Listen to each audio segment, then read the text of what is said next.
the skips mic'd? What's that? Are the skips mic'd? No, just a regular mic. That's something. I know when there's one round.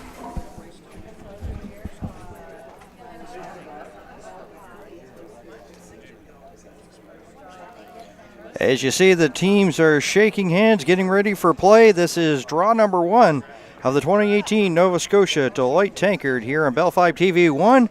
It is Team Jamie Murphy out of the Halifax Curling Club versus Team Mike Flemming out of the Mayflower Curling Club. We'll introduce the players here in just a couple of seconds as we say good afternoon to you from the Dartmouth Curling Club. My name is Dan Hobson, joined alongside here by Karen Skiffington, and this should be an interesting matchup. Maybe these teams, have got some familiarity, know each other and everything like that. Might not have played a lot of the bonspiels against each other, but there is a factor that they do know each other pretty well, like they know the back of their hand. And talking to Team Flemming before the game, they're pretty well relaxed. So this should be a pretty good game. But I'll tell you one thing, the team there throwing the blue stones, Team Flemming, going to be in for a tough afternoon. Yes, definitely know each other quite well. They play many of the points tour events at the same time and have very similar hometown roots. So expecting a great game, some good rivalry here. And, of course, you'll see that in the yellow jackets, that is Team Murphy. And in the blue with the Clearwater logo on the back is the Mike Flemming team. And, of course, Murphy comes in here, may see a little bit of rust here. That hasn't seen much in terms of action because he didn't have to go to do the qualifier thing because he is based number 1 in the rankings. So he was pretty well a spectator while everybody else, except for, of course, Stuart Thompson, the number 2 seeded team, had to fight to get into this qualifier to get into the final 8 here in Dartmouth. So as you see, Murphy has won the hammer. He's throwing the yellow stones. So this is the first throw underway. And this is Don McDermott Jr. here out of the Mayflower Curling Club. And as I said, off the top, they were pretty relaxed. They were pretty well in a good move and joking around. So I guess that's the way to be. They pretty well said one of the things is, well, if we're going to play the top seed, let's get them early. While we're still trying to learn the ice. Yeah, this event's a round robin, so they've got quite a few games left ahead of them. Need to stay nice and relaxed. If you tense up too early, it'll be a long haul. So stay focused, but stay loose at the same time would be the way to go. McDermott's first throw goes a little towards back, and Murphy's going to ignore it here. So we could see two different styles of play. Mostly teams could go very aggressive at the beginning, try to get that good lead, and then they can sail through the last few ends. Some other teams may try to keep it fairly clean at the beginning, bank some time. This is a timed event, 38 minutes of thinking time per team, so they may be trying to bank some time for the longer ends at the end. Here's our first look at Philip Kroll from the Team Murphy Club. Of course, their second is Scott Seckery. Paul Flemming, a new addition to this team, and we'll talk about that during the broadcast. And Jamie Murphy is the skip. So we're waiting the second throw here from Don McDermott Jr. Chris Granchilli is the second, Kevin Ouellette the third, and skipped by Mike Flemming out of the Mayflower Curling Club. So you've met the participants here at the first draw, and of course there's 3 other games taking place. We have Chad Stevens versus Greg Power. That is on sheet B. And on sheet D, of course, is Selena Thompson as well as Chris Mosier having the call of Mark Dacey versus Brent McDougall. And on sheet E, so that'd be sheet C. So we're sheet D, of course, and sheet E is the battle of the Thompsons, Stuart Thompson versus Kendall Thompson. So now we'll keep you up to date on all the games taking place. Because I know that there's probably some people watching back home want to know what's going on the sheets that aren't being broadcast, and we'll gladly bring you updates during this first draw here at the Men's Deloitte Tankard. So far, a very clean end. So both teams trying to get a feel for the ice, how the rocks are going to react. We have the provincial stones here this week, so they're not the normal stones that Dartmouth Curling Club would use. So how they react to the ice is going to be a little different than the club rocks that they would normally use if they were playing here. Here is Chris Granchilli here. Granch, as his teammates would like to inform, basically that's what they call him. And he's on his way for a nose hit and gets a little bit of a roll to lie 2. So Murphy has some options here. Yeah, I expect the first 2 to 3 ends will probably be pretty clean for these guys. Even an end that could appear to be a lot of rocks out front, one shot from these guys and it can completely change the outcome of the end. So definitely looking forward to some of these great shots this week. Here's Scott Zachary here, the second here for the Flemming foursome. And he's going to pick some of those blue stones out and just does there and gets a nice little double. And just like that, Murphy now lies 1. And as you mentioned, a shot change here or there. And things could, of course, change the outcome here of this one. But a nice little throw there by Zachary. Of course, they're still trying to get to learn the ice. They had a practice session yesterday as well as the opening ceremonies last night. And they get a little bit of a warm-up before the game. They get 10 minutes per team. And that also includes the draw to the button for the last stone in the first end. So that is done through a couple draws. They do both rotations, counterclockwise and clockwise, and the score is added together to determine who has hammer. Yeah, so you see pretty well, as Karen mentioned, is going to be clean here. So far, so is the case in point. Of course, Zachary with a big throw there in his previous one, eliminating 2 blue stones belonging to Flemming there, getting the double. And now working hard here is the front end Kroll holding the line. Nice bit of brushing there as Flemming was along just for the ride and giving encouragement there to Kroll. And looking at Kroll sort of walking back up the sheet, you can see his face is a little bit red as he worked hard on that one to hold the line. So they get the shot there. So pretty well, as I mentioned, exchanging hits. Here is Ouellette here in the first. Kevin Ouellette. So some viewers might be wondering why Paul was kind of walking along. Looked like he perhaps didn't want to sweep, when in fact it might have been more beneficial just to have the one sweeper. There's been a lot of changes to our sweeping habits over the last couple of seasons with directional sweeping and whatnot. So especially at this level, one sweeper can certainly hold the line just as well as 2. So we'll see a lot of one sweeper actions if we're looking to try to affect the line. You might see 2 if you're trying to carry it or have the rock go a little bit further. Well, we talked off the top about a change here. Paul Flemming, of course, taking over for Jordan Pender. Pender has moved back to New Brunswick, Miramichi to be precise, and he's doing some photography up there. So, of course, there was an opening, and Paul has jumped in and going to throw lead stone here for this Murphy team. And based on what they have done in the cash spiels and bond spiels, they're definitely still not, missing Pender too much, because Flemming has just been fantastic playing that third stone there for them this season. I'm sure they miss him, but it's hard to find a good replacement when you've had an established team for a while, and that team dynamic really develops over a few seasons. So changing that player, you really want to scout and make sure that you've gone through their resume, make sure they're a good fit for you, and then you have to work together and make sure that's working, and it seems to be doing well for them. Of course, Flemming also, when he's not here with his team, coached the junior team, Ryan Abraham, and they had a pretty good, strong showing there at the junior championships. Of course, you and I were there for that, so. Yeah, we were saying before the draw started, we're seeing a lot of names we saw at the juniors 2 weeks ago. So some of the parents, as we talked about during the juniors, very family-orientated sport. So as you see over on sheet E, we got the battle of the Thompson brothers. So. Yeah, we got a battle of the Flemming brothers here too. Yeah. The battle versus the Thompsons on E and the battle versus the Flemmings on D. Wouldn't want to be the parents behind the glass. Well, everybody was sort of like, there's like a little gallery right close to our broadcast location, and everybody said, is there any way it could end in a tie? Not in this sport, guys. And overhear those conversations.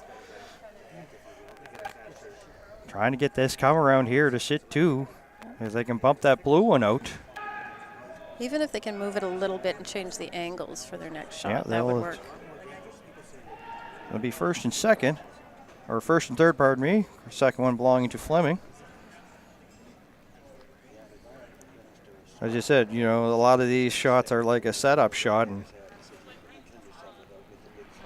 Yeah, in the men's game, you see a lot of 2 or 3 shots away, planning the angles and what rock. So your leads are setting the rock in place, and then the second stone might be setting up an angle by doing a freeze, and then by the third or fourth stone, you're hitting and jiggling things around. So it's a different game than we saw a couple weeks ago in the juniors, but certainly no less no less difficult.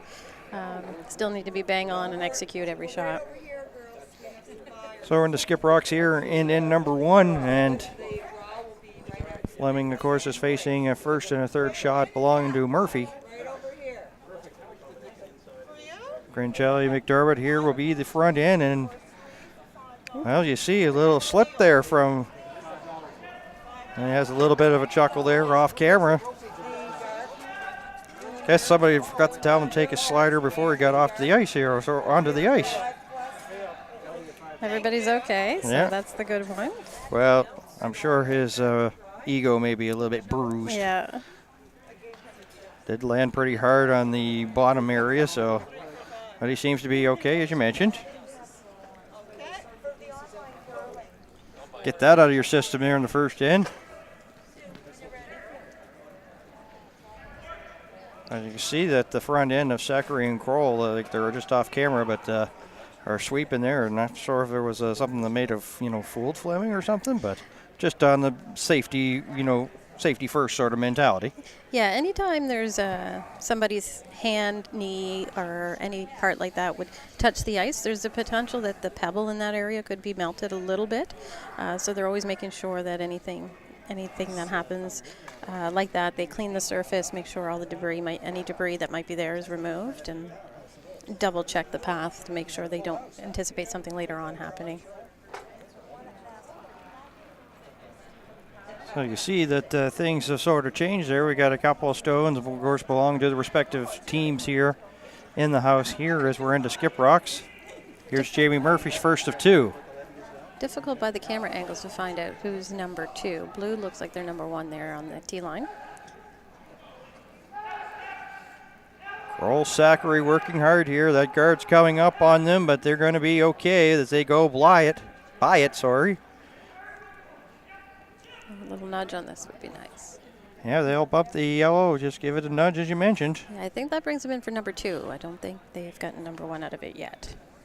Difficult to tell. Of course, we're looking at it through camera angles, which are very good graphics, but may not necessarily, when you get down to the millimeters, be completely accurate.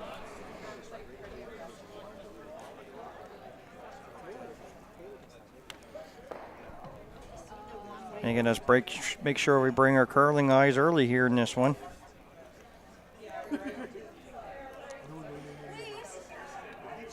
So you're Mike Flemming. You're looking at this where you see the position of the broom. What's he calling here? It appears that he's trying to draw down against the yellows that Jamie Murphy just put in position. Make sure that they're not promotable, or I could be wrong here. Right now, McDermott and Grancelli going for a walk with the rock. Looks like he's just tried to draw the top 8 foot, perhaps went a little deep. Starting to bite in, but it's going to be, as you say, 8 foot, maybe even 12, just touching the 12. That went deeper than what they wanted. Sometimes a little deceiving when the skips hold their hand with the broom. Sometimes the hand not used on the broom indicates the turn. But sometimes they just prefer to hold the broom with their dominant hand. So we get a little tricked back here behind the glass sometimes. Looks like he's just going to play the draw here for a single point and 1. Yeah.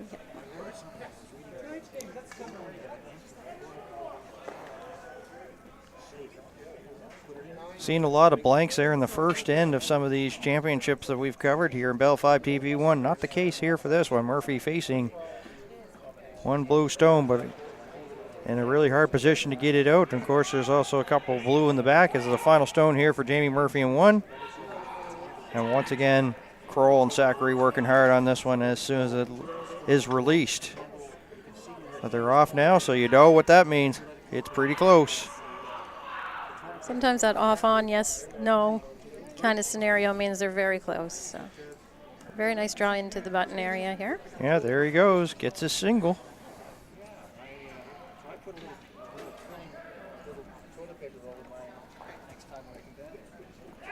So Flemming will have the hammer here too, and he takes Murphy takes a 1-0 lead. And for Team Flemming, you know, pretty well that's what you wanted. You wanted to make them be forced to one, and you did. So now, of course, they have a chance here to, you know, maybe have a chance to read the ice, and now, of course, can maybe get a little bit more aggressive and have a bit of more of a game-on situation from here on out.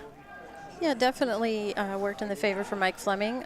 Cookie cutter strategy, for lack of a better term, would be to try and score 2 when you have the hammer, and either try to force the opponent to take 1 or steal 1 yourself if you don't have the hammer. A blank also a good option if you have the hammer. Speaking of hammer, Chad Stevens had the hammer there on sheet B versus Power, and he blanked the first end, so no scores. They head to the second. And over on sheet E, the Thompson versus Thompson. Stuart Thompson scored 1 in the first end. We're just waiting for an update on sheet C, and then we'll have you all up to date. This one will go into the rings there and sit in the 4-foot area. We'll see what Flemming here chooses to do, and is asking his lead, Don McDermott Jr., to do. Slight brushing there by Grancelli.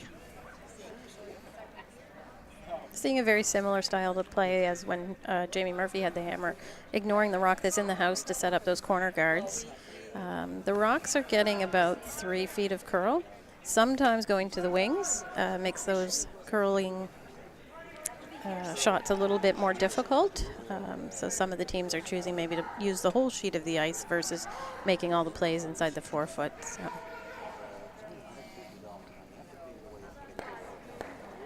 So here's Philip Kroll. I mentioned his first stone went into the house here.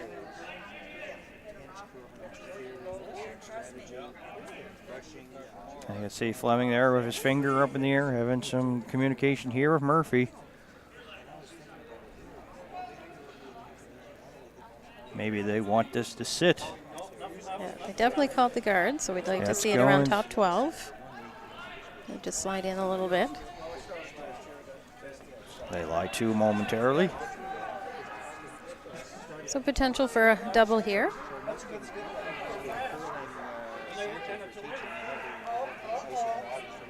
Well, McDermott going to probably increase the weight here on his second throw here in the second end. Murphy up 1-0.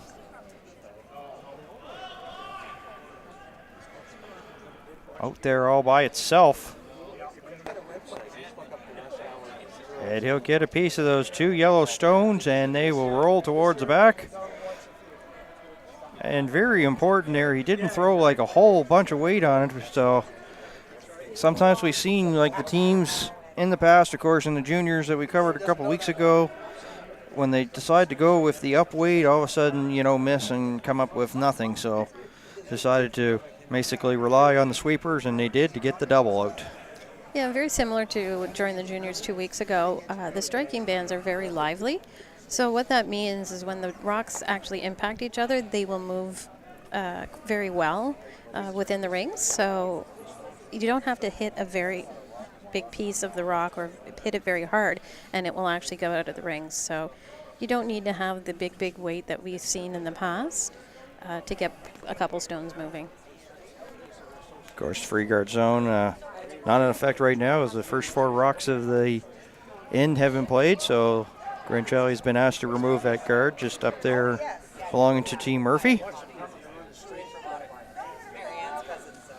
And right now, McDermott and Ouellette. McDermott now, of course, you talked about that sweeping style earlier. There's the nose hit, no bump towards the back and out. Just exchange the guard. You'd always want to promote your own color back into, or have a stone there that you can use for yourself if you don't have hammer. Blue here with the hammer. Sometimes you want to try to get it off the center, but McDougall got a single point there in the first end, so 1-0 for Brent McDougall over Mark Dacey on sheet C. Chris Mosier and Selena Thompson have the call for that one. And a battle of Mayflower curling clubs.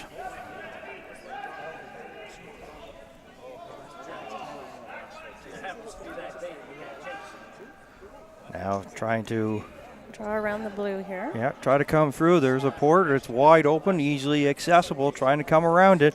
Murphy coming in to relieve. Try to get a little bit more finish and get that little last few inches out of it. And they do.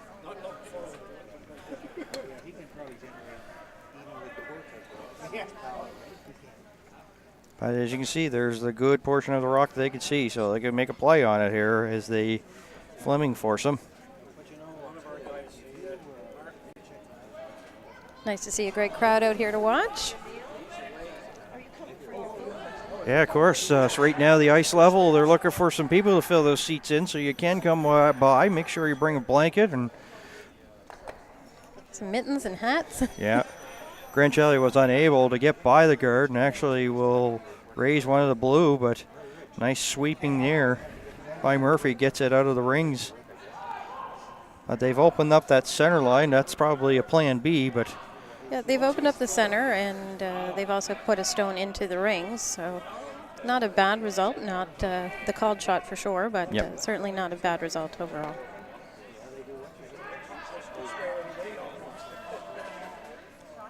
So up in the right-hand side of our screen, we can see the time clock ticking away. As we said, each team started out with 38 minutes of thinking time. And the third stone's here in 2. Paul Flemming with just a very little bit of help there from the front end. The nose hit now to lie 2 there for Murphy out of the Halifax Curling Club. Looking to try to remove this yellow stone, perhaps roll over behind cover. Again, with the liveliness of these stones and the striking bands. We'll see how they react during this shot. Kevin Ouellette. Dermott going hard here to hold the line, and does get a portion of the rock, and they get the roll, but a little bit too much of it come out the other side into the 12-foot area. Still a difficult shot to get at. You have to go out in an area where we haven't seen a lot of rocks. So Jamie could run the front one back.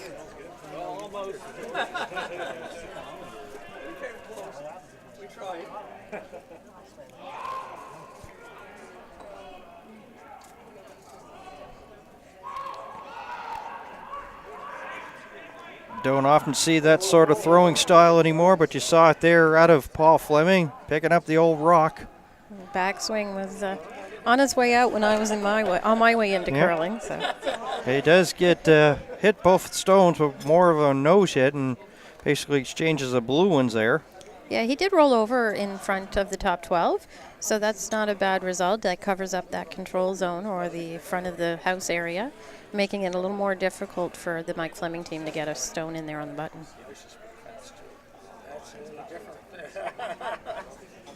I have a funny feeling that maybe this game is going to be determined by how well Kevin Ouellette and Paul Flemming go, versus each other.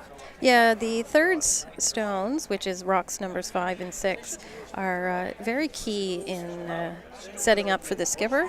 So if they're matched, if both players are playing really well, both skips will have a very clean end, hopefully. They say a skip always wants to just guard, but should get a nice roll out of this. They do roll. And right over there, and might be sitting 2 now. By the looks of our screen, it is.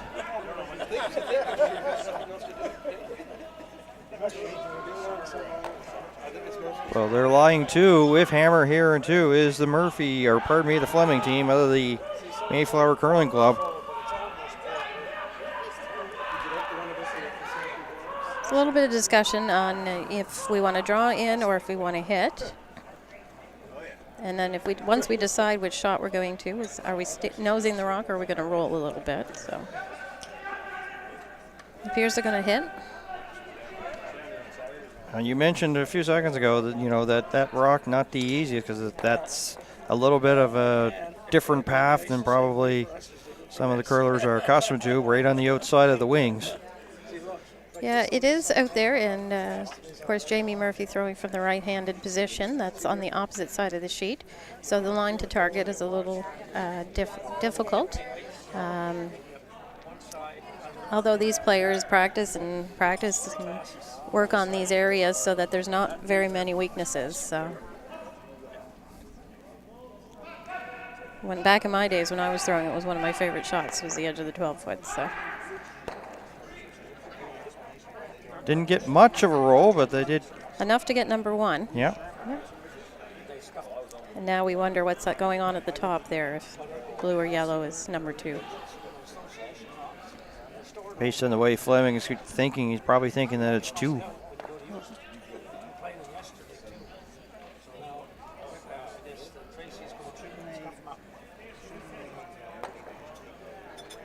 Not sure if it's 1 or 2 yellow right now, but Flemming will make sure that he eliminates at least 1, and then they may have to measure for this at number 2 point.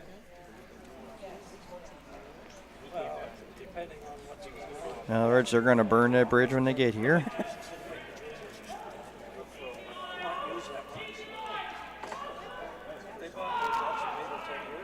So here's Flemming's first and 2. You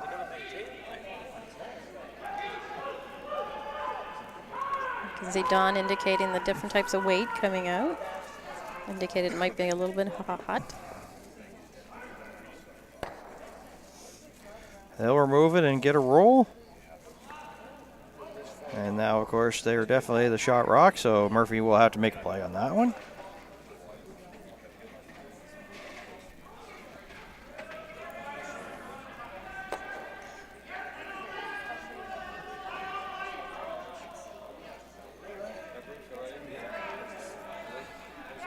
Well, you were saying about the attendance, it's even pretty good downstairs, too. A lot of people there in the background watching this one. Sure, there's lots of friends and family coming down to watch. And of course, all our loyal viewers tuning in through the web stream. Jamie Murphy here in 2 without hammer. And Kroll's working on it just as soon as it got out of his hand. Stopped momentarily, now back going again. Some great sounds from our on-ice mic. Yeah, he'll get the roll in behind those 2 rocks that are there in the front 12. Yep. Force Mike to draw for 1. So all of a sudden, you and I were worrying about whether shot rock. It always seems like most times, all of a sudden, it doesn't become a factor anyway. So, sometimes we lose and get all kinds of sweat trying to think if it is, if it isn't, you know, sort of thing. And then now it don't matter. It's a funny sport, folks. A funny sport. Don't miss 1 shot. Yeah, or even half a shot these days. Final stone here for Team Mike Flemming of the Mayflower Curling Club. Facing 1 yellow stone belonging to Murphy. Hoping to draw and even this at 1 apiece after 2. Just needs a piece of the 4-foot. They're trying to drag it hard to get it there. 1 yellow. And it will be a steal of 1 there for Murphy here in 2. Well, 2-0 to score after 2 ends of play. Flemming will keep the hammer in 3. So Mike Flemming will definitely want to try to score his deuce this end and maintain that close score. Of course, Team Murphy will look to try to force him to 1 so they can get the hammer back.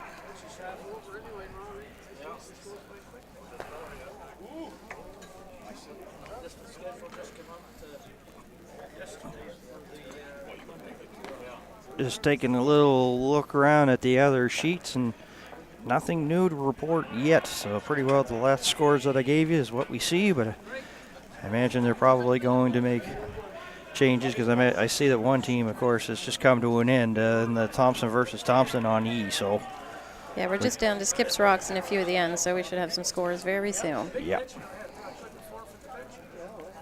So here we are in 3. Murphy up by 2. As we look at Philip Kroll here, the lead from the Jamie Murphy Curling Club. He's 39 years of age. He's a senior system analyst. And he's been a men's champ with Murphy 2010, 2016, and 2017. So they're hoping to make it number 4 here in Dartmouth this week. Yeah, Phil's kind of my go-to guy sometimes when I have a problem on my computer. He's a great guy to have around, and he's a great ambassador for our sport as well. Don McDermott Jr. here in 3rd.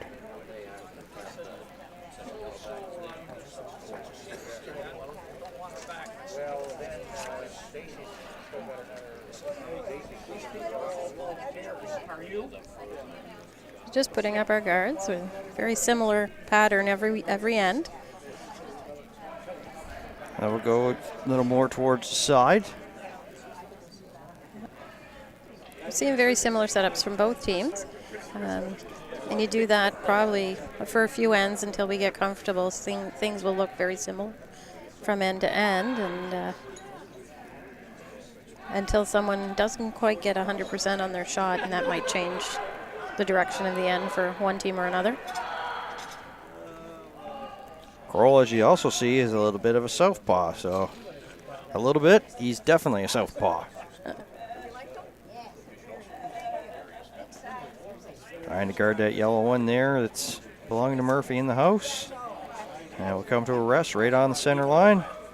Great guard, leaves the back one a little bit exposed, but definitely in a position that they can use throughout the end.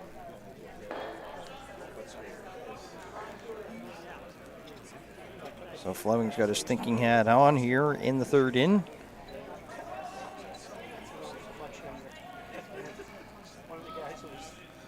Now a throw on its way here from Don McDermott Jr. Line's a little tight here. He might be on the front one. Yeah, Ouellette trying to get it up there, try to get some curl. Was on it for a bit, and they'll get a piece of that yellow. Will it go to the back? Flemming hoping it can go all the way to the back, but it's going to dig in and push towards the back. So now they lie 2. Is Murphy here without hammering 3, up by 2. Everything's coming up breezy and easy here for him so far in this one. So that front stone was in the free guard zone, so we would have to be careful. Yeah. They wouldn't have been able to remove it from play quite yet, I don't believe. They did bump it off a bit, so of course now it can be.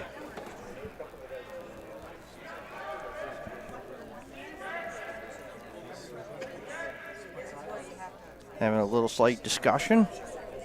Yeah, sometimes it's just if a thrower's a little bit more comfortable coming one direction than the other. Sometimes the skip doesn't matter to them which way you come at the shot. And sometimes they know the path a little better on one side of the sheet over the other as far as speed and curl. Stuart Thompson got another single point into 2-0 over Brother Kendall. And the Thompson battle on E.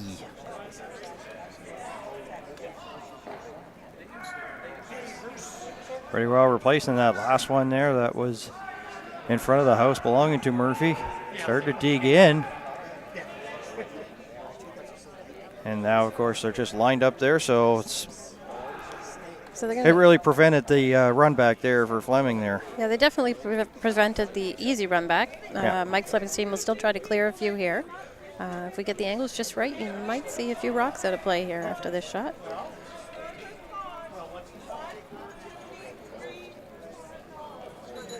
Grangelli will up his weight here, and we could see the rocks go all over the place. I'll just peel that one, and his shooter will go to the wings and out. Murphy will just try to replace it.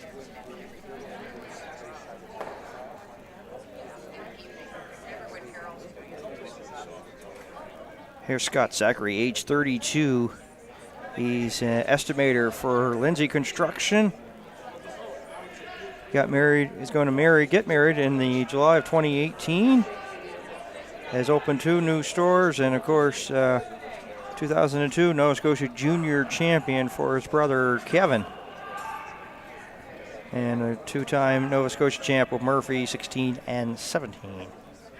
Yeah, Scott's a great supporter of our junior curling. We have, at the curling club that I curl at, we have a junior spiel. And his clothing company is a great supporter of that spiel. So shout out to Scott for helping all the junior curlers out there and paying it back. Second opportunity for Grant Jelly. Oh, I catch the back one. Yeah, he will catch the back one and move the yellow over. And out. So a little bit of cleanup. Of course, that would be what they call the curler's audible. So some people at home might think that removing that back stone was great. The back stone for Team Murphy actually helps Team Flemming because it's behind the back line, so a team could potentially sit down on top of that rock and be closer. So sometimes the rock's behind the tee line, which is the line that goes through the center of the house, may not be to your advantage, so sometimes it's nice to have those removed.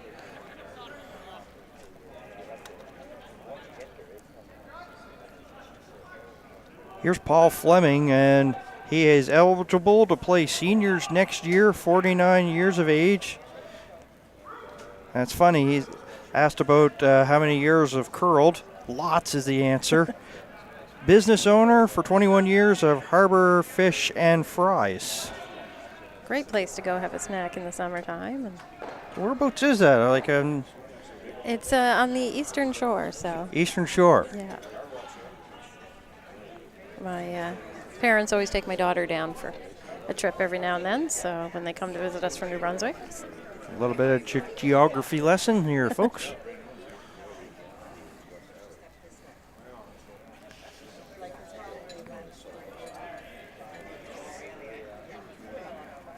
Here's Kevin Ouellette here in the third in as we're into third rocks. Looking to try to clear the front off here. And does. Removes the blue and the yellow. Kind of hoping that he would have hit enough of his other blue stone on the center line to drive that back on the yellow. But clearing off a couple of that yellow guard is certainly well executed.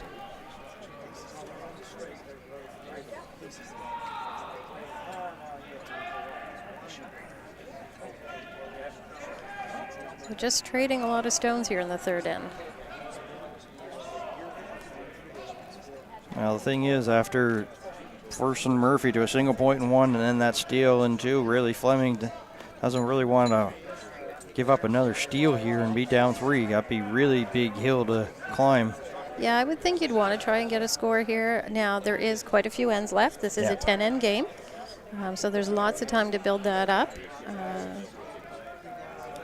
But we're certainly seeing quite a few rocks in play. So, going to peel it one more time. And then I think you might see him go around on the next rock.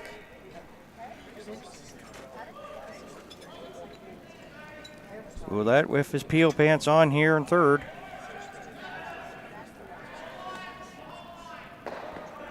And we'll come through that port and not touch any of those blue stones. So, but of course the call was to remove the guard, and the shooter goes bye-bye as well.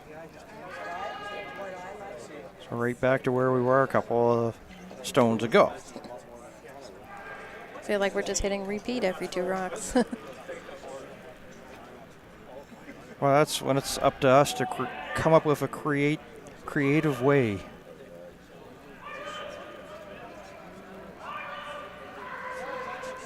So as you said earlier, Jamie Murphy came through as the #1 seed into this event. That meant that through curling tour points, he accumulated through different events he would have attended throughout the season since September.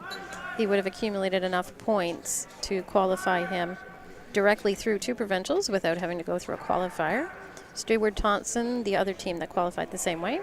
The other 6 teams went through a men's qualifier back in early December. And out of those teams, the other 6 teams came through that event. And to skip rocks here in the third, Jamie Murphy. The general manager of Odessa, they have a big car lot just right outside the airport, right across from the airport.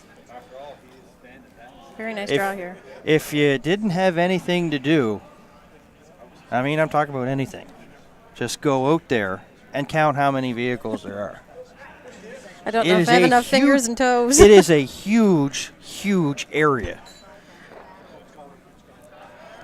I was going to joke along with, of course, one of our other broadcast colleagues, John Siteman, said, hey, John, when we get a Murphy game, you're going to go out there, count all the cars, and then come back here by the fifth in and let me know how many are there.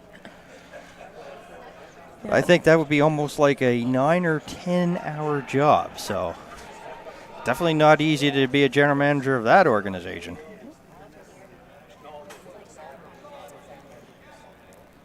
So Mike trying to follow Jamie down here. Jamie made a great draw on his last rock. Be nice if he can tap it back a little bit, keep himself some backing. You mentioned they were going to come around. Here it is. Flemming here in 3. What's interesting to see with these teams is there's, very little discussion as far as strategy. It's more tactic, which is how to make the shot. A lot of these teams have played together. They've worked together quite a bit over the last few seasons. So every team member is on the page, knows what page they're on for the strategy. So I was out there for a bit, and it did just come over the last second in time just to get a piece and then to stay there. Yeah, unfortunately sitting open, so Jamie Murphy can just come and tap it. He is sitting number 1, I believe. So if Jamie can hit and nose right here, I don't think Mike could hit for 1, so it would definitely make a very difficult draw for him. So might force Mike into a shot he may not necessarily planning to play. All these rocks in play, and it's one in the first and one in the second.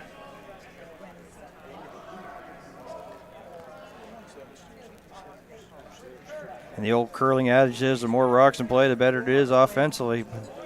Been rocks in play in this one, and so far just ones for Murphy in the first and the second. And Flemming possibly looking at just a single here in the third. Yeah, definitely want a lot of rocks in play if we want to score, so definitely the offensive game. Nice line on this. Phil sweeping to try to get it to curl a little bit more for us. Maybe get a little inside roll. There is your inside roll, and there it is. Very nice. Wow, difficult. Very small piece of the button that Mike can see to draw down to. He is drawing against 3.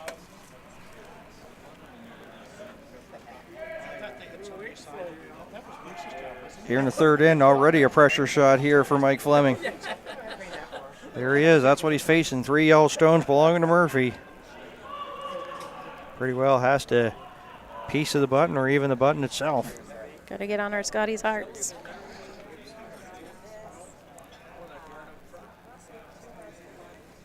Of course, the women's Scotties event running in conjunction with this Deloitte Tankard.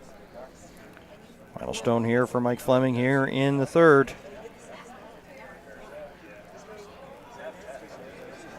Gonna have to really rely on McDermott and Grangelli here on this one.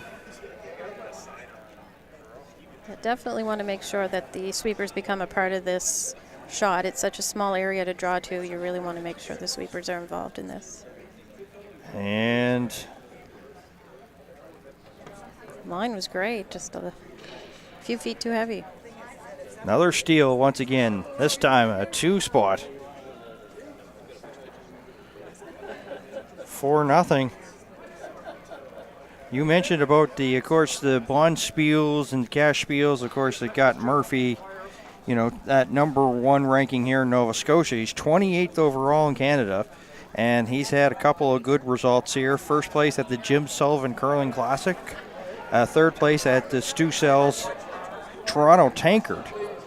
That field was pretty heavy because it had familiar names of Brad Gushu and John Epping in that.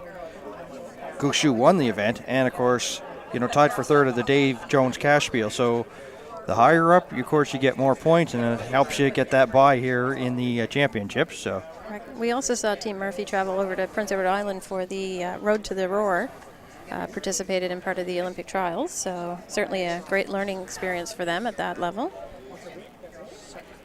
So 4-0 here in the fourth. Steals in the second and the third. And I know that it's only the fourth in, but I mean, Flemming has just got to take advantage of this hammer here and has to get some points soon. Can't really afford to give up another steal, because I mean, I hate to sound like a broken record, and I know I've said this in my years of, doing play-by-play in curling, but I mean, it just, the numbers don't lie. When it gets up to be about a five-point deficit for a team, it's really hard to almost impossible to come back from, even with the free guard zone. Yeah, the caliber of the curling at this level, the execution from all the players is so high, very difficult to come back from a point deficit. So Mike Flemming really want to try to get at least to this end, change the momentum a little bit, give himself a bit of a positive spin, and try and get caught up here. We just saw the throw there from Don McDermott, 39-year-old, been curling since the age of 9. He's a vice president and commercial insurance broker at Stanhope Simpson Insurance, 2012 and 2014 Nova Scotia provincial champion for the team that he's facing here this afternoon, Jamie Murphy. Yeah, we certainly go through our own silly season here, and teams change up every few years, so somebody who you're playing against today might be your teammate tomorrow, so certainly shows how well people get along off the ice as well. Honest to God, folks, I'm going to tell you a story. The first event I was ever at, of course, was the Mayflower, covering this sort of event a few years ago, and it just sort of floored me. It's like, you guys were just playing each other, and now you're sitting at a table together. It just blew me away. I didn't think it was that. I know it's a gentleman and a friendship sport, but I didn't think they were that close. But anyway. Yeah, after the game, both teams usually meet up after and have some social time. It's a great way to have an evening, because even recreational curling, we do that as well. So if you play in a league throughout the year, you can play at any of our local clubs. You can play in the evenings, daytime, and have that social atmosphere. So Scott now trying to clear off some of these corner guards that Mike Flemming has set up. Stevens on top of Power. That is on sheet B. So far 2-0 there. They play the fourth. McDougall got another single point, so 2-0 there. McDougall over Dacey as they play on sheet C. Chris Mosier, Slater Thompson, have the call on that one. And Kendall Thompson's on the board. He's got a .21 as the battle of the Thompsons. They play in the fourth. Stewart leading that one 2-1. That too also has been a learning curve for me, learning how they do like the scores here on the sheets and everything. Now I seem like a pro at it. Yeah, 2 weeks ago when we were at Lakeshore Curling Club, we saw the baseball scoreboard, so we had to try to keep the totals added in our head. Here we have the traditional curling scoreboard. So the red numbers you see across the center of the scoreboard are your score, and the black numbers are your end. So on our sheet, the black number 1 is hanging below the red number 1, and that indicates 1 point in the first end.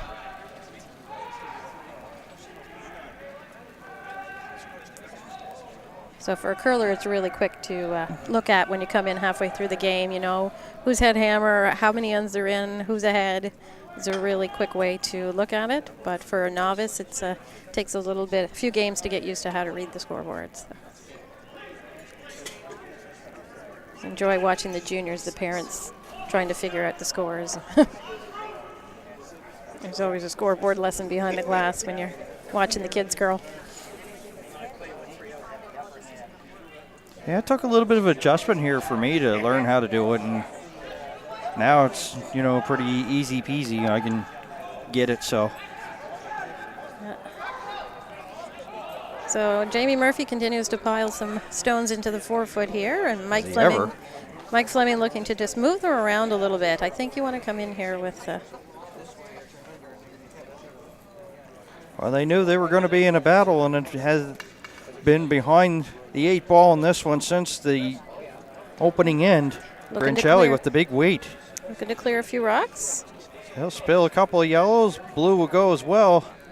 So a little bit of a yellow mess in terms of if you're a Flemming fan has sort of gone by the wayside. Now just one yellow stone belonging to Murphy there in the 8-foot area. And there is a guard out front, so that is behind cover. So Murphy just trying to put a second guard, making any kind of run back double more difficult for them.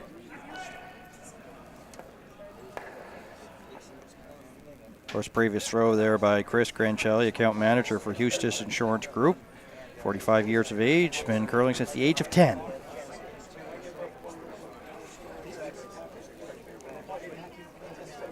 Seeing a lot more curlers starting a lot earlier nowadays. So when we saw the juniors, they had been curling 10, 11 years, and they were only 19, 20 years old. So.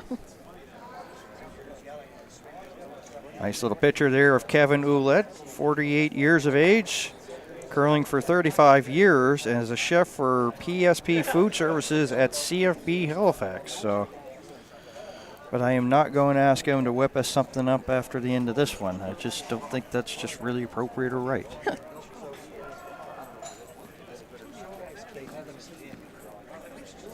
Certainly probably has to feed a lot of hungry mouths working with the military. Yeah, so this is probably more of a stress relief than anything.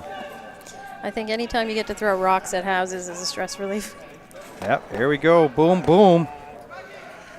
And bring one of those yellow back and pretty well replace it with a 1 in the 8-foot area, but they've opened things up a bit there in the front of the house. Yep. So the shot stone in the house is open. So I think we'll see Murphy try to either come around his corner guard and set up a deuce, or he may just choose to guard it again.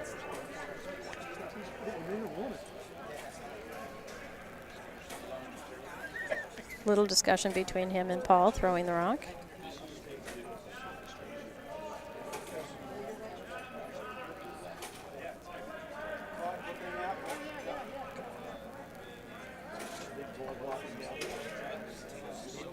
Pretty well more of a preference of what you feel more comfortable with. Well, ideally, they'd like to see, I think they'd like to see Mike Flemming score 1. That way they would get the hammer back in the 5th end. So they're looking at the best position to perhaps force Mike to that 1 shot without giving him too easy of a shot, of course. So you always want to make it as difficult as possible for your other team. Just like they did last in for that steal, too. It looks like they'll just guard that one that's in the house. Looks like may overcurl on them a bit and open up a little bit. Showing a little bit of it, yeah. Yeah, for sure, yep. Might even be able to see all of it. Yeah, pretty well. 7/8, we'll say.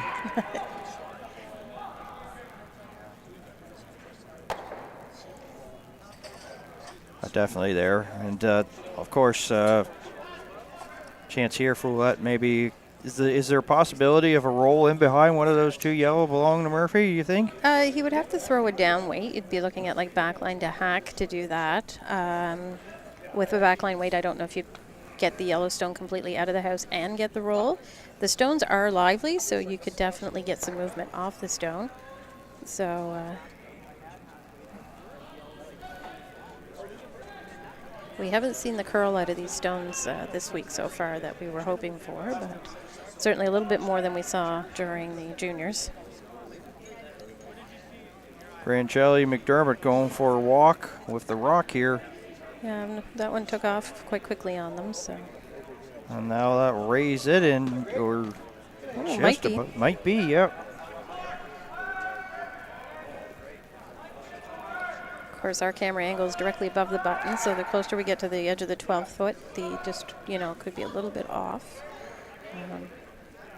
So when we want to determine if a stone is in the rings, we would want to look directly over it, and we're a little bit to the side of that, so.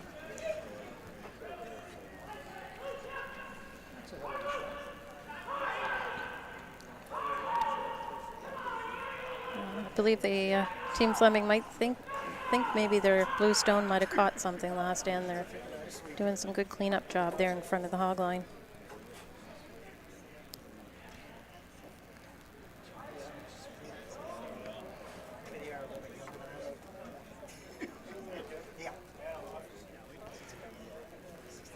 Number 1 ranked team have pretty well had their way in this one in the early going.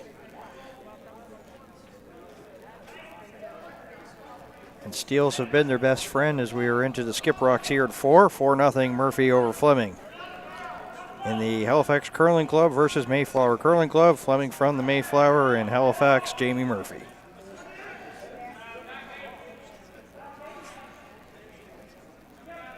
Ron Zachary want to pounce on that and been advised not to, and it will come to a rest. Yeah, when it's that close, you want to go, you don't want to. That yes-no scenario, so you know the shot's very close to being made at that point.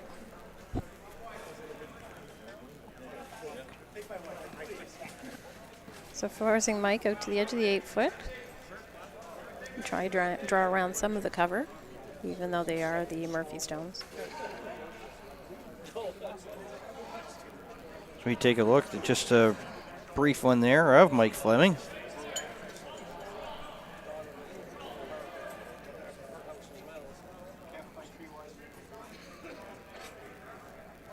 So sitting 1, maybe possibly 2, depending on if you take a closer look at that one that's just in the 12-foot area. Maybe in, it may not be. There he is, I mentioned Mike Flemming, 39 years of age, 24 years of curling experience. He's an RBC mortgage specialist, and back in 2009 was a New Brunswick provincial runner-up. So something happened to that stone, whether it was the path. They were, Mike wasn't happy with it not long after release. But. So it's definitely in now, unfortunately. Yeah, it's pushed in, so it removes all doubt, so.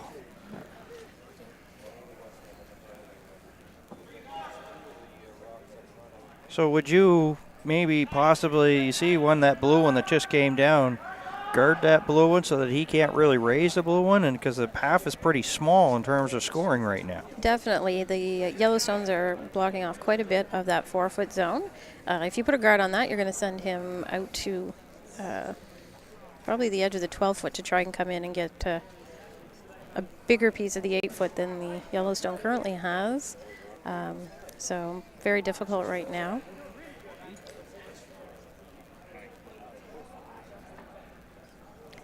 The other option would be to come in first so that Mike can't come in as well. So. Either way, it's not a good situation here for Flemming on his last. I think Jamie Murphy might be trying to raise his blue one, his yellow one on the 12-foot there, just about 11 o'clock.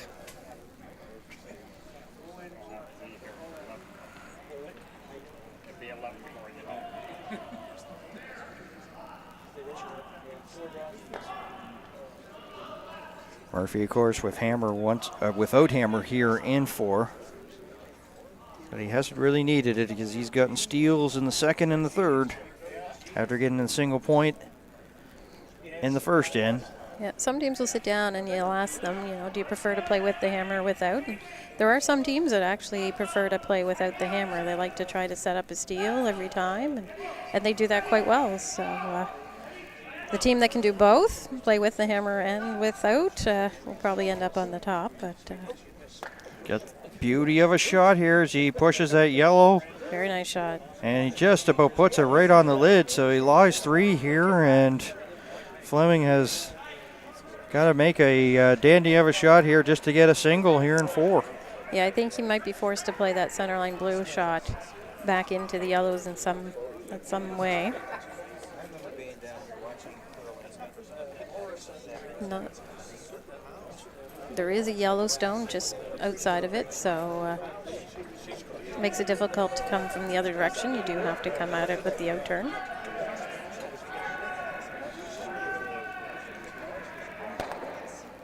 hear anybody, but they all commented. Is that why they don't do it anymore? Well, you're kind of maybe thinking that the Team Murphy here may have a little bit of rust, but boy, they have been on their game. No real signs of rust at all. No, even though they went through the events, they did not go through a qualifying process. There's still been an active season for them. Plenty of points events to go to. As you said, the Dave Jones, the Jim Sullivan. These events, they stay quite active with it, as well as their regular practice routines. Some of them are in the gyms. They're doing sports psychology sessions. So they stay very current, even if they aren't spieling. So. Final stone here for Mike Flemming here in 4. The hammer has not been his best friend. He's given up steals in the second and third, 1 in the second, 2 in the third here. And he's facing 3 yellow stones. It's just going to curl too much for him. Yeah. He'll bump the yellow in. Will they get it through? Ooh. 1, 2, 3, 4.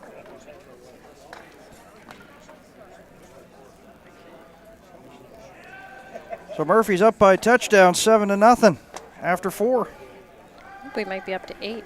8, yeah. Yep. A difficult end for Mike Flemming. A couple of the stones not reacting the way they wanted to, whether or not that was debris on the ice or maybe they have one stone that's not quite matched to the other that they need to figure out, but definitely not the result they wanted. Well, the team was loose. The Mike Flemming foursome team, they were loose to start. I think that's probably changed.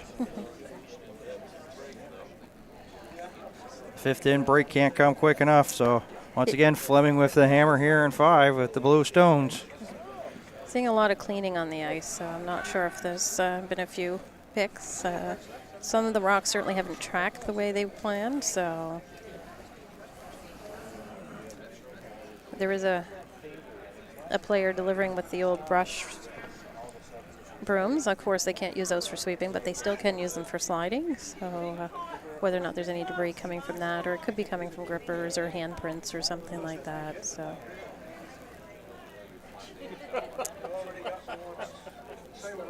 So Mike looking to get a lot of guards using the free guard zone. So for our novices out there, the free guard zone is the area between the hog line and the rings, and the stone cannot be removed from play for the first 4 rocks.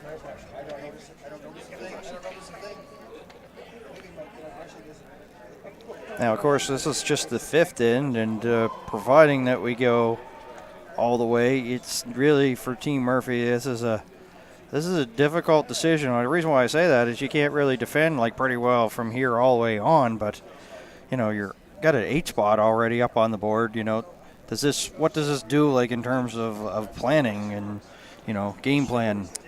Yeah, so you've just seen them remove their own stone, which they are permitted to do that. The reason Jamie Murphy wants to do this is because there are less rocks out front, the less opportunity Mike Flemming will have to score more than 1 or 2, so he wants to remove his stone to prevent Mike Flemming from using it. So, like for Jamie Murphy going forward, there'll be 6 more games after today. So making sure that they stay fit and healthy. We saw that during the juniors 5-day event. A couple people fell ill, so you want to make sure you stay healthy and hydrated and follow the game plan. Well, they just put it up on the board, a 4 spot there, and steals 7 points on steals alone. Have them an 8-point lead here as we play the 5th. So Zachary just trying to peel.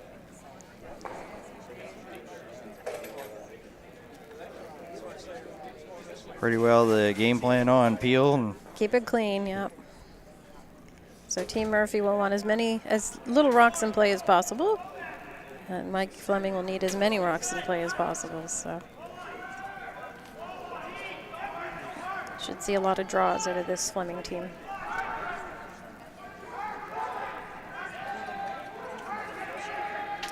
Some good games on the other sheets. We're tied over on sheet B, 2-2, with the Stevens and Power game.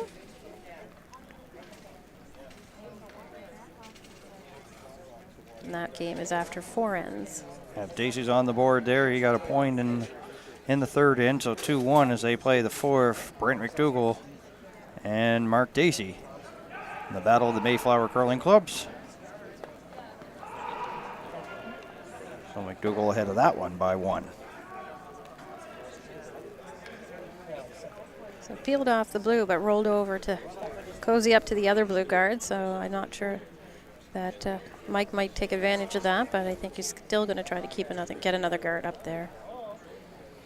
Well, you said it a couple seconds ago. The more in play, the better it is for them. Yeah, if you're looking at double guards, you want to make sure they're staggered so that they're not run straight back. So even a guard half tucked in or another stone half tucked in makes it a shot a little more difficult.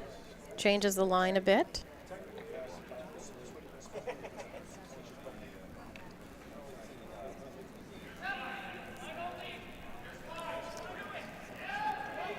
So corner guard close to the hog line. So Jamie's going to try to remove those 2 stones over on the other side. A little bit more danger where there's 2 of them so close together. Yep. So expect a big weight here from Mr. Paul Flemming. Get that backswing, yeah. There it is. Thing is, as you say, you've been doing it for like 35 years. To try to change his throwing at this point, there's no sense. Yeah, if something's working for you, don't change it. Yeah. So eliminates one of the stones and does move the blue one farther out. So it still covers a bit of the house. So Mike Flemming could use it, but it's quite a ways over there now. So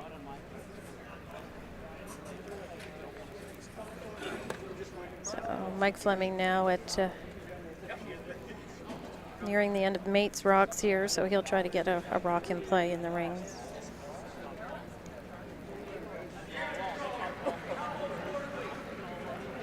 We were talking off air about Kevin Ouellette, and of course we had Alex Ouellette, who was with team Logan Delaney there at the juniors, and that there is a relation between the two, if those people are asking. Yeah, Alex Ouellette, he played with Logan Sweeney from the Yarmouth Curling Club, so he plays with those boys. And in the background we see Jake Flemming, who we saw play with Ryan Abraham, of course Paul Fleming's son. So great to see them out cheering them on when the parents are usually cheering the kids on as well. So yeah, Logan Sweeney, my apologies. Yeah. Could probably make a new board game with all the family connections here. Well, the big thing today is ancestry, trees and stuff, Oh, it's a very nice draw behind that corner guard. So Murphy going to look to try to take it.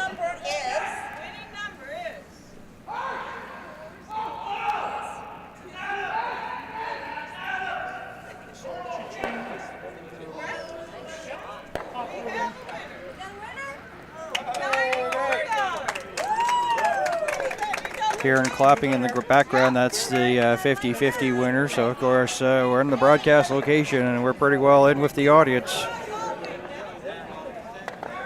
Fleming's throw on its way here in the 5th.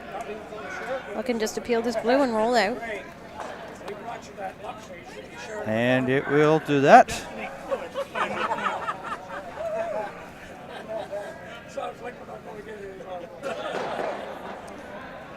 That's the thing, is that all of a sudden, you're Mike Flemming, you're trying to hoping for misses from the other team on the other side. You're looking at a team that they don't miss too much.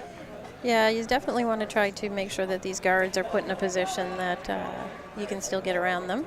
So he has gotten around the first one, and then Murphy opted to peel the guard. So he'll go around the second one and potentially set himself up for a deuce if they trade rocks between now and the end of the end.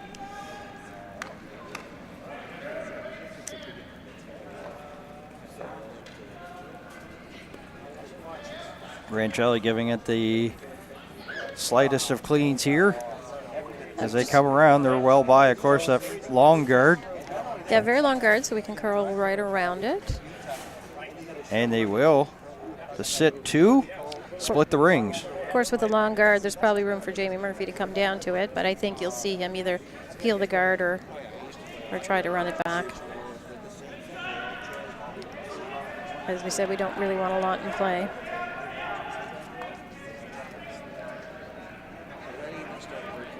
Taking a good look at it, he's halfway up the sheet. Having a conference call with Paul Flemming. It looks like he might be drawing down to it.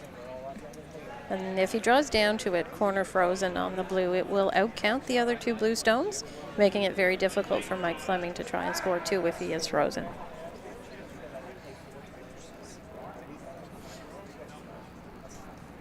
Thing with freezes, ladies and gentlemen, they're going to have to be perfect, but if you were a betting man and wanted somebody to do it here in Nova Scotia, this is your fella right here, Jamie Murphy out of the Halifax Curling Club, and the Skip Rocks here in 5. This is the draw. You give it to the sweepers, and they polish it off for you. That's being asked to be done by Scott Zachary and Philip Kroll. Slight cleaning there by Zachary. Well by that blue one, now starting to come around. So he'll knows that. That'll work well for him. He'll still be behind cover and number 1.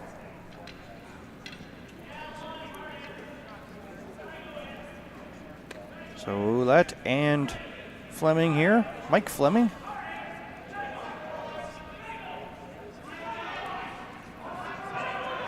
We're hoping for like a good multiple score, but with that shot there by Murphy, that may put the kiboshes to that one. And you could tell they're not happy with the ice surface here. You could see them like cleaning. Like this is stuff that you'd see probably right around like the 6th or 7th or the 8th end. And here they are doing it already, and it's only the 5th.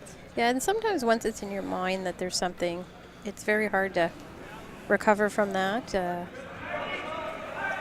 It sticks with your psyche, and so, but Mike's going to try to draw down, I believe, to this, if he can push the Yellowstone back a little bit. But if he can be up cozy to that yellow, it will make a harder shot for Jamie Murphy to remove his stone. Grancelli working out of this as it leaves Mike Flemming's hand here. Yeah, if there's any concern about debris on the ice, I think you'll see them try to keep the rock path clean. So broom down all the time.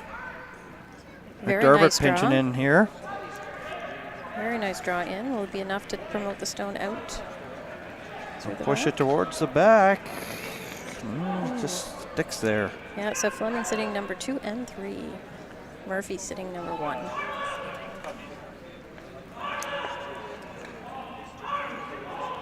As you see Zachary come up on your screen, you can see once again the thorough cleaning. So they know that there's been picks, so now it's all of a sudden they're not taking any chances.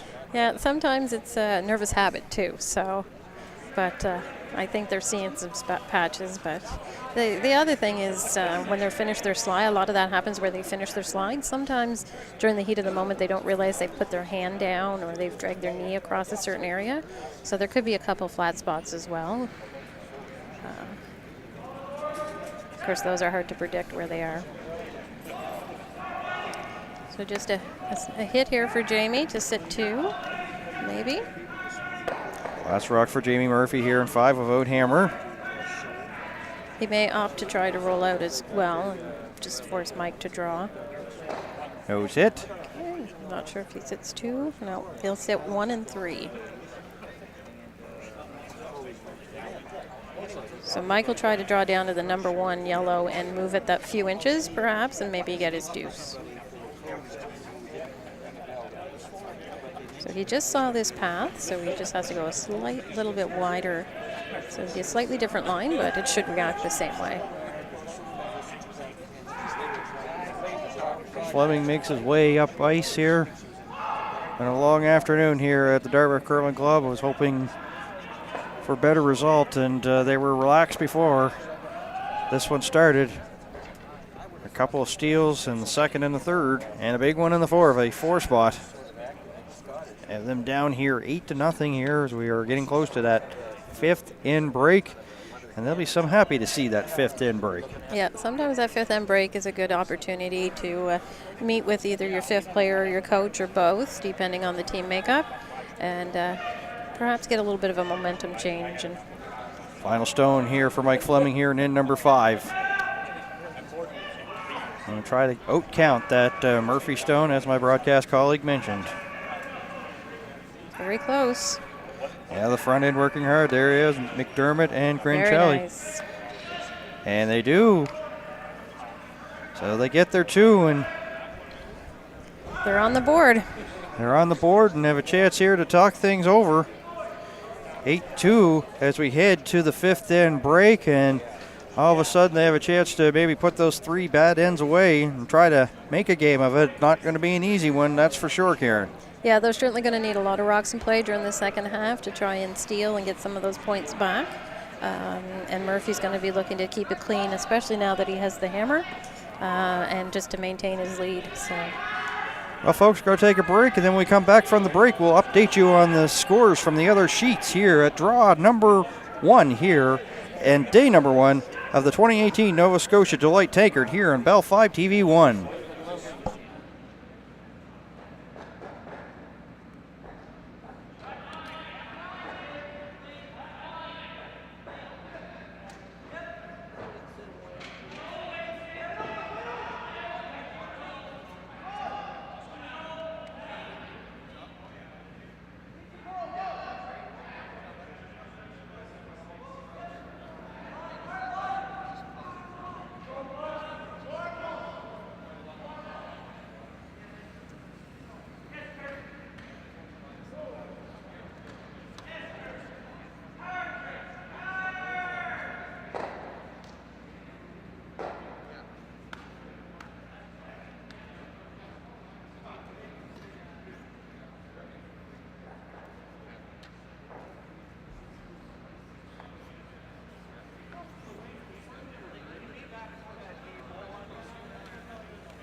As promised, ladies and gentlemen, we'll get you up to date on what's going on the other sheets before we get underway with the second half of this one between Mike Flemming of the Mayflower Curling Club and Jamie Murphy of the Halifax Curling Club, 8-2 the score. So looking at things over on sheet B right now, it is still 4-2. They're at the 5th end break. Chad Stevens out of the Mayflower Curling Club over the Halifax Curling Club's Greg Powers. They are at the 5th end break. Red McDougall having a good showing right now, 4-1 as they play the 5th. They're getting close to the 5th end break there. Red McDougall over Mark Dacey. And the Battle of the Thompsons, that's continuing there, so it's a 3-2 now for Kendall Thompson over Stuart Thompson's. And that's the latest score. And of course, ours 8-2 as we are just about seconds away here from the second half of this one. My name's Dan Hobson, and joined alongside here by Karen Skiffington. And steals have been the story here for this one. Murphy was forced to one by Flemming in the first, but then once Flemming had the hammer, steals of 1, 2, and 4 have broken this one wide open. 8-2 where we stand after 5 ends of play. Are you kind of surprised maybe by this result so far, what you see? Yeah, a little bit.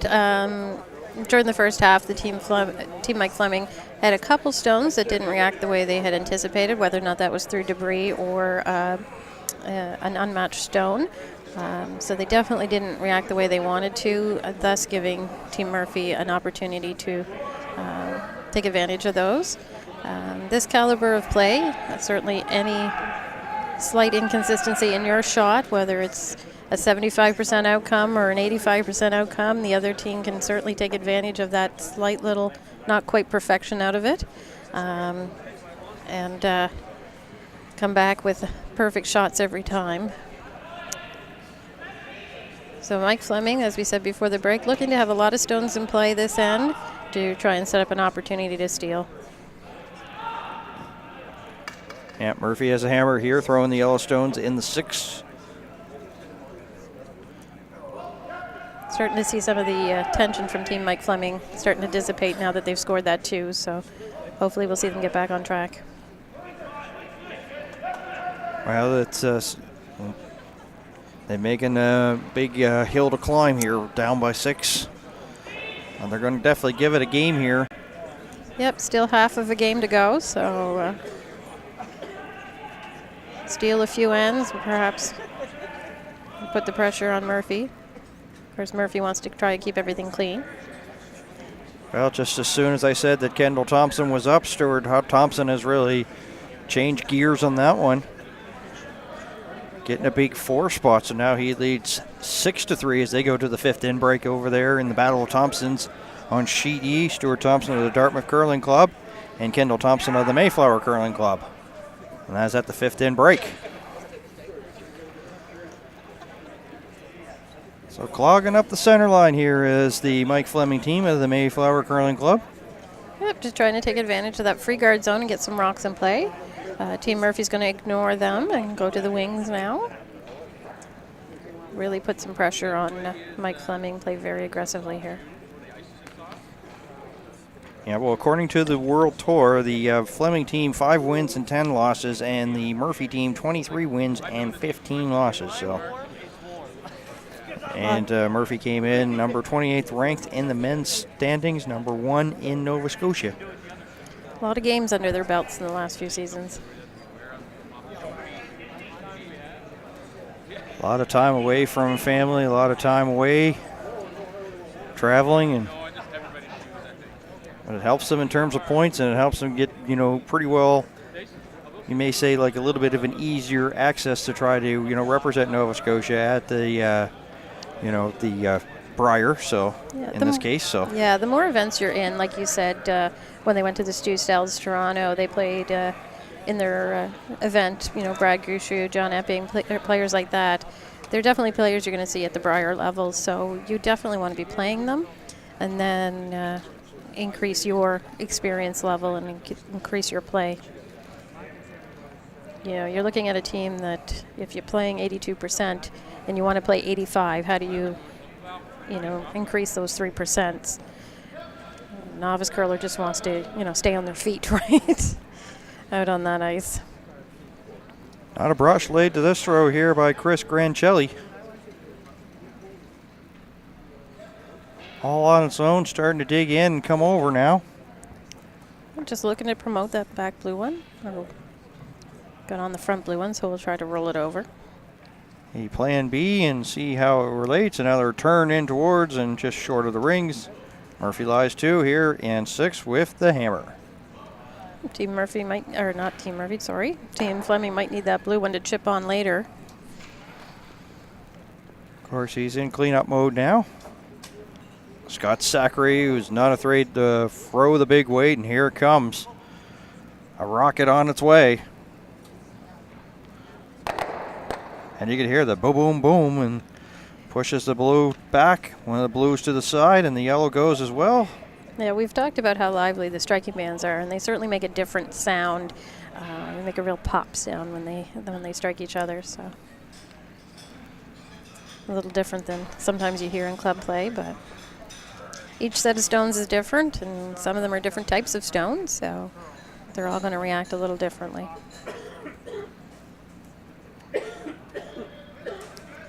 Just looking to put another guard here.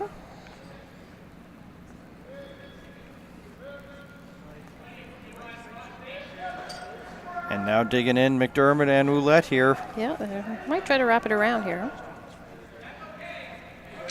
There's a few yellow stones in play that you... Yeah, they're going to come around here, use advantage of the blue one, drag it, boys, and they drag it towards the back 8. So there is a blue stone out front. There it is. So And Murphy just with no hesitation already. yeah, those stones down. out front are definitely what Jamie Murphy wants to get rid of. They're more of a danger than a stone in the house at this point, because they can be used to protect other stones. So.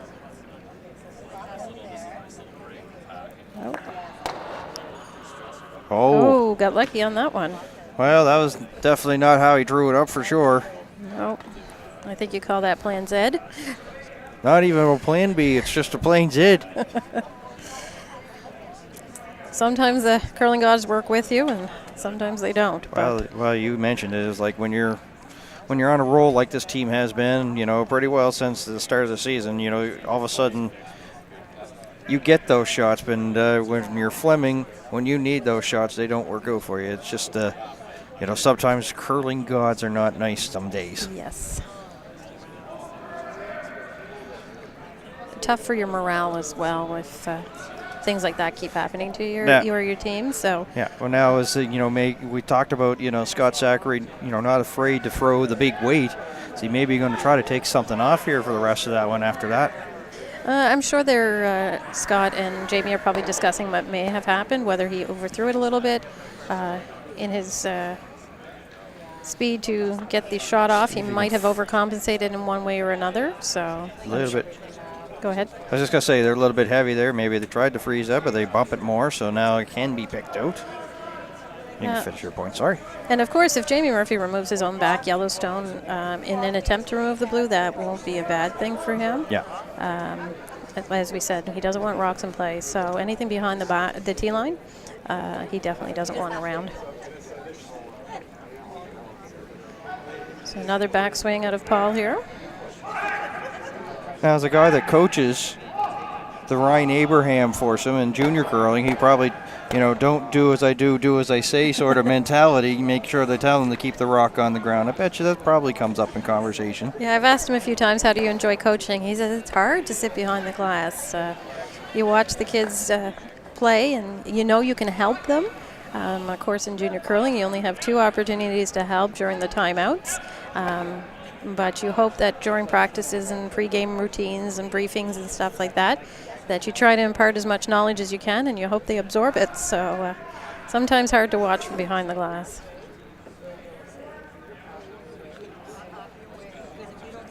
So quick look at our time clocks there. We're looking at the blue stones with just under 21 minutes remaining, and the yellow stones at just right around 20 minutes remaining. So both good timings for our midway point. And both teams have 2 timeouts. I'm not sure if Team Flemming has a coach. I know that Team Murphy does. Yep. So the coach is permitted to join them during their timeout to discuss the shot if they choose to.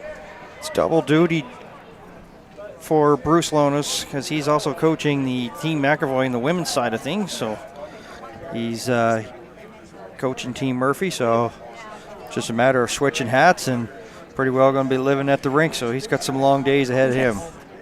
Yeah, last year he was coaching a junior women's team and Team Murphy, so he has a little bit of experience with two teams. However, with junior women's teams, they weren't necessarily in the same events, so this time I'm sure every weekend he's at a club for two teams. So. But a great resource to have as a coach. He's great at reading ice, strategy, rock matching, anything like that. He's a good resource to have behind the glass for you. So we're in the skip rocks here in the 6. Give everybody an update on Sheet C. Selena Thompson, Chris Mosier, and Dacey for the first time has the lead 5-4 over McDougall as they play the 6. Still 6-3 Stuart Thompson over brother Kendall Thompson. And still 4-2 Chad Stevens over Greg Power. Greg Power, of course, at the Halifax Curling Club. Stevens, the Mayflower Curling Club. And this one is 8-2. A couple of steals, actually 3 steals. Steal 1 in the second, 2 in the third, and 4 in the fourth. Have busted this one wide open 8-2 as we play the 6. But looking pretty good right now is Flemming. Yeah, Fleming's still trying to keep those guards above that stone in the back 4 foot. There is room for Murphy to get in there. There's still the 4 foot still wide open on the intern side, so trying to decide if they need to run the guard one more time or if they want to come in now, I guess. Covered the women's draw this morning, and Colleen Pinckney team, formerly Team Gamble, they were up 6-0 on Team Breen, and Breen sort of fought her way back into this one. Maybe that's what the Team Flemming hoping to do in this one. Yeah, well, I always had a saying that if whatever the other team does in 4 or 5 ends, you can do in 4 or 5 ends as well. So keep staying positive, fight your way back. You never know what's going to happen in this sport of curling.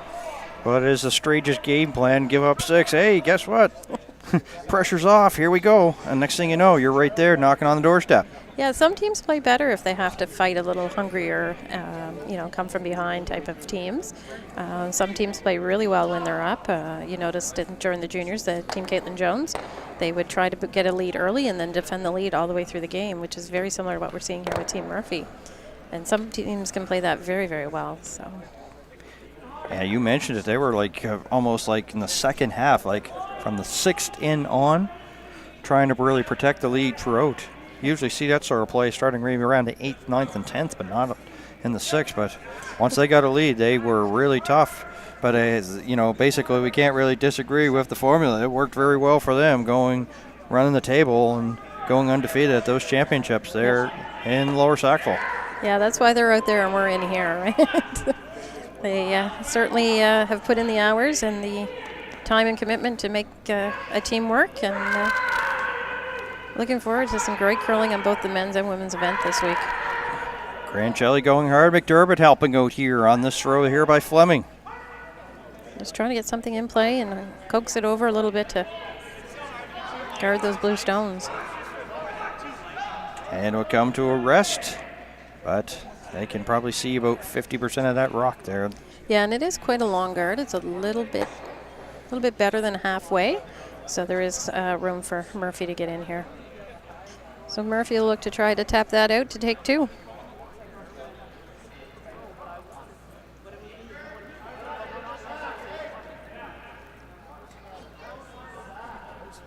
Be interesting to see, if this goes as we think it's going to go. See what happens after the end.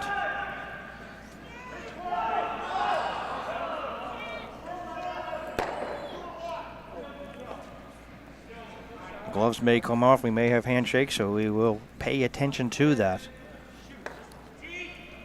Yeah, I haven't seen any briefings on the event. Sometimes there is a mandatory number of ends. I'm not sure if that is enforced during this event or not. Haven't spoken to the umpires directly for this event this year. I do know in the juniors there was a mandatory minimum, so we'll see what happens. It'd be nice to see them play a few more ends and get a better feel for the ice for their next games. Well, that's it too. This one's coming over. They're going to get a. They will just get past that blue one, as you see. Very nice. And hit. Hit for And two. stick for two.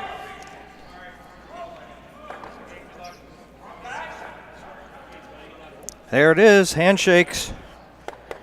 10-2.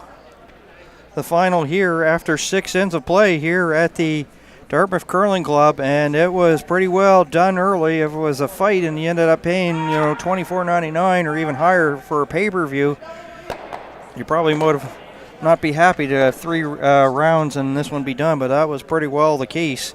A steal of 1 in the second, 2 in the third, and a steal of 4 in the fourth, and Murphy here with the hammer getting a 2 spot there in the 6th and pretty well closing it out, making it 10-2. But definitely really, kudos to team Jamie Murphy, looking really good and still showing why there's probably one of the favorites here to win this championship. Yeah, they definitely came out strong, executed very well, very minimal on the misses. Mike Flemming, as you said, came out in the 8th seed. So just looking to get a feel for the ice, get some good shots in. And hopefully you got the draw weight and the ice reading now to take on into the next game and advance through. There is 6 more games for these gentlemen to play before they make the playoffs, so there's still a long few games to go, so they're just getting started. So Murphy goes to 1-0, Flemming to 0-1. Karen, once again, it's been a dandy to call with you. Thanks again, and we'll look forward to calling some more games tomorrow. Yeah, I believe you're on tonight as well with one of the women's draws, and I'll be back tomorrow afternoon. Yep. Thanks again, Karen. So once again, the final score, Jamie Murphy, out of the Halifax Curling Club, and his teammates Phil Kroll, Scott Seckery, Paul Flemming, over Team Mike Flemming, Don McDermott, Chris Grancelli, Kevin Ouellette, and Mike Flemming of the Mayflower Curling Club. Send the 2 all Murphy there all the time here in this one. So we're, of course, going to step aside now, and we're going to have more women's coverage later on at 7 o'clock here tonight, as we're going to have Jones and McDermott. That will be, of course, on Sheet C, and I will have that one, and we'll have some Sheet D coverage here as well. And that one will be McAvoy versus Arsenault, and that will be a dandy of a game, too. So thank you for tuning in. So on behalf of Karen Skiffington and our producers, Chuck Calder and Sean Senato, my name is Dan Hobson. Thank you for tuning in. You've been watching the 2018 Nova Scotia Deloitte Tankard here on your leaders for curling, Bell 5 TV 1.